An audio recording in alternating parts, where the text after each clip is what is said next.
let's start with introductions, just so we can kind of break the ice and whatever. So who are you and what in the world are you doing here? Okay, I'm Brad, Charity Kimes. and we're with Bright Apple. All right. So what is Bright Apple? So Bright Apple is a ministry to our local schools, and what we do is we have our snacks delivered directly to the school, Okay. and then there's representatives in the school that will pass out snacks to the students that are in need. So as you kind of think about it, we've talked a lot about this when it comes to vision as a church. In the last couple of weeks, it's like, I don't know, the pastor just keeps preaching on this thing. I don't know what it is. But we're talking about what God-given vision is, because there's a difference between just having a vision. Some people are just very passionate about things, and they have great vision. They can cast that, and people follow. And sometimes to the detriment of others. But God-given vision's different. And one of the things about God-given vision that we've seen is that it literally meets people at a point of need. So as you talk about these kids, and I mean, what's the real need here? Like, why would we? Yeah, they're getting snacks, Right. but why? Yeah. Well, I've worked in the school system for several years, and one thing that we know by research is if a child hasn't learned to read by the third grade, everything gets more difficult because the curriculum switches from learning to read to reading to learn. Yeah. So at that point, if they're behind, it's very difficult to catch up. And another connection that we've been able to make is if they get hungry in the afternoon because they ate breakfast so early. Right. A lot of our elementary children in Murray County are eating breakfast at 10:15, 10:30. Is it breakfast or lunch? Because I think their lunch is. Yeah, that's what I meant to say. Yeah. I'll redo that. So, But no, I mean that is a big deal. yes, a lot of them are eating lunch at 10:30. Yeah. And then maybe the English curriculum is going on at 1:15. Right. And so we're trying to give them something to increase their energy level, their concentration, their focus, something practical, something hopefully healthy, Yeah. to help them focus. Do you know if they had like a snack time already available for them? Many of them do. But not all of them were able to have. And we noticed a lot of the local teachers were Uh-huh. purchasing snacks because Okay. not all the families could afford to send something in. Sure. So that's coming out of the teacher paychecks, and we also would like to take that off of the teachers. Okay.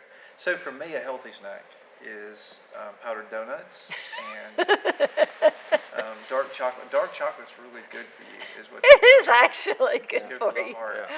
So what does a healthy snack look like for these kids? Looks like a banana. Looks like an apple. Uh-huh. Um, Are you kind of stuck in the fruit category? Or no. We've got packaged things as well, like granola bar. Yeah.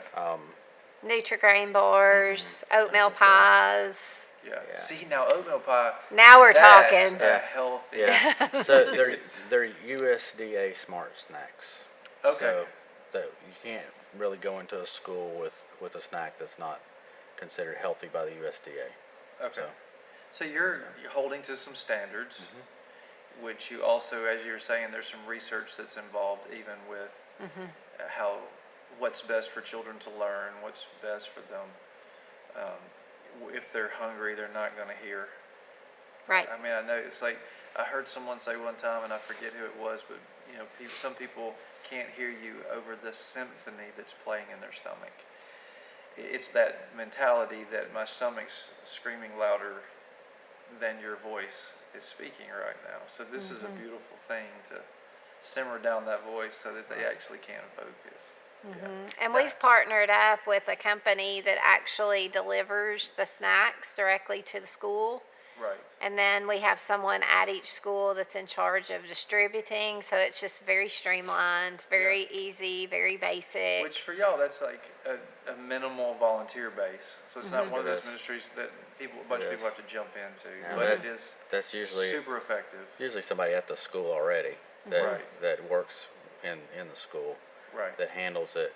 So the principals from each school will tell us, that's usually our key point person initially, and they'll tell us how many students that they feel that they can serve. Okay. And our goal is for them to serve them all. Right. But they know their students best, and they know the needs, and they know their workload as Yeah. well. And so they determine how many, and then we let them determine also, because Where it's they up to go, them, how they where they distribute. go, how they distribute, Yeah. the whole Now, process. do you have something on the tail end where you know that those are getting to the kids? Yeah, we're checking in with the schools and making sure that Yeah. that they are doing what, There's not somebody sitting in the corner eating all the snacks. Is all I'm saying. No. It's like- no, and that's a lot of snacks. and there are no snacks going to waste. So, Yeah.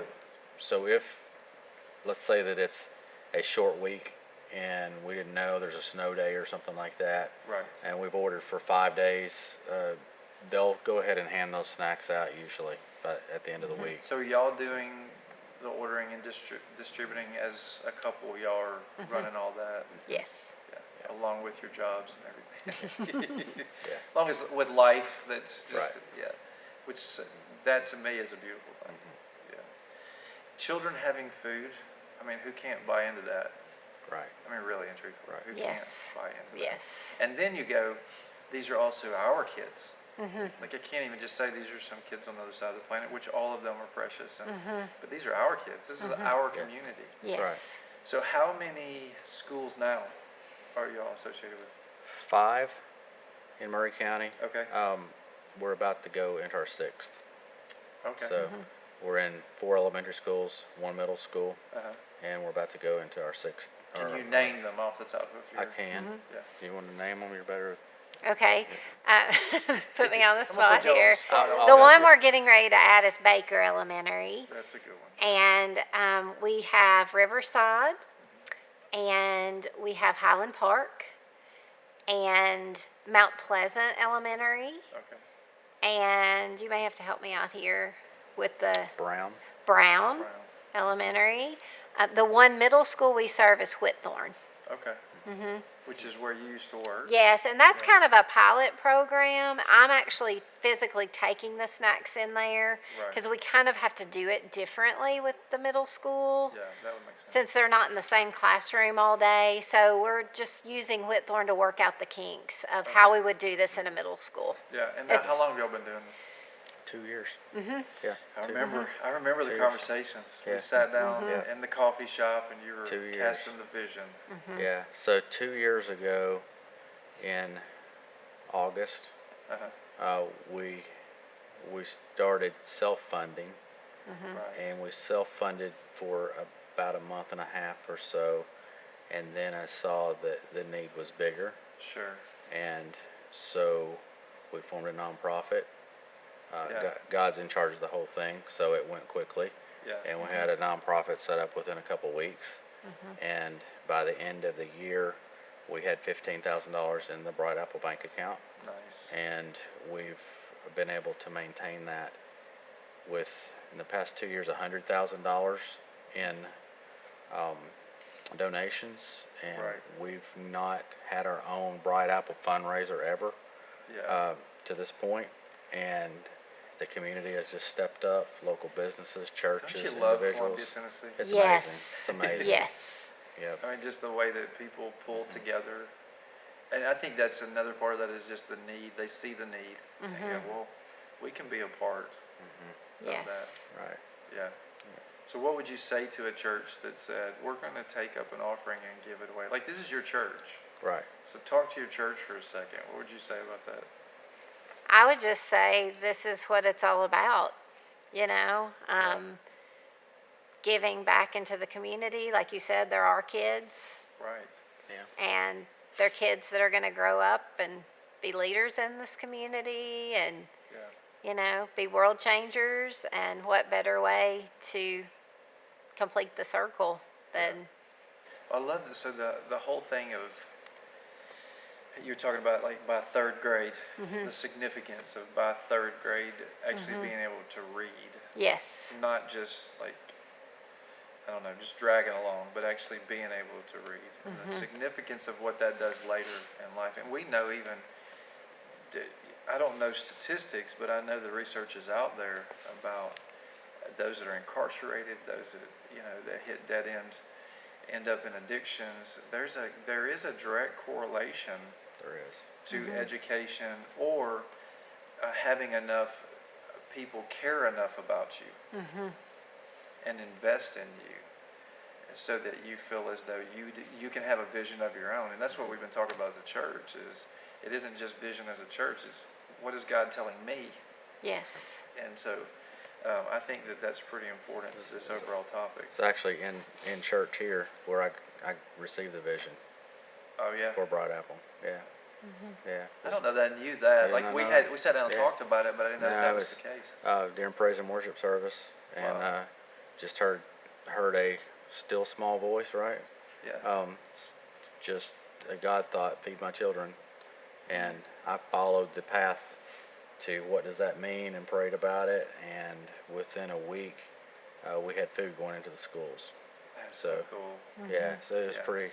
And like I that said, that pretty really fast. backs up that statement of God doesn't give vision without provision. That's right. Yes. That's right. Like they come together. That's right. Yes. It's just what's fun about the whole thing is just watching the seed that was planted and watching how fast it has grown. Yeah. Now some grow faster than others. Some do. Yeah, Some I do. mean- And this was like the process of getting things set up Right. was so smooth and Yeah. so fast, and has continued to be funded, and Right. and to me, that's what's exciting and fun, and then getting to see the kids. So we don't necessarily get to see the kids get the food, so Charity does, because she goes Yeah. into Whitthorne and sees it there. But there's been occasions where I've gotten to see that too. But Yeah. just their faces when they're getting, That's cool. fresh. And we've heard stories that have come out of it. Like one particular story was a child at Riverside, and they said, "Can I please take a banana home to my mama?" Wow.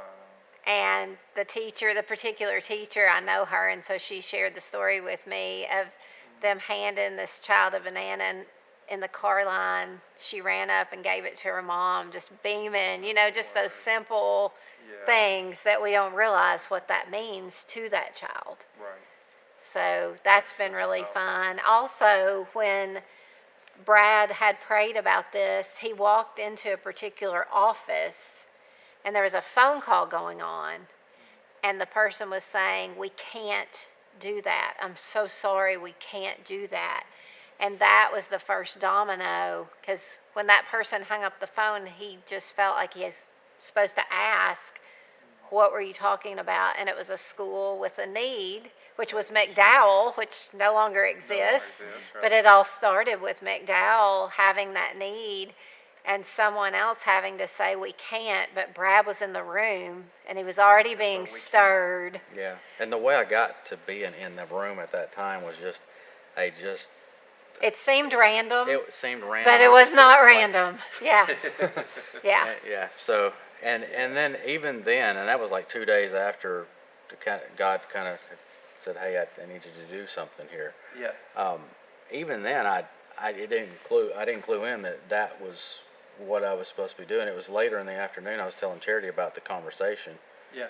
and that's what led me to reach out to the principal at McDowell, and then she's the one that said, "This is what we need," and Which is what this is all about, right? Yes. And when that vision meets somebody at their point of need. Right? Gosh, it's so powerful. And then you can say, "To God be the glory." that's right. Because, you couldn't have orchestrated No. this as No. clear and clean as it happened. There's no way you could have No way. orchestrated it. No way. And you go, all right, look at what my God did. Right. Yes. There are children being fed today because God gave a vision. Now, you were obedient, and God will bless you for that. But it was all part of that, wasn't it? And then you go, look at what my God has done. Right. Yeah.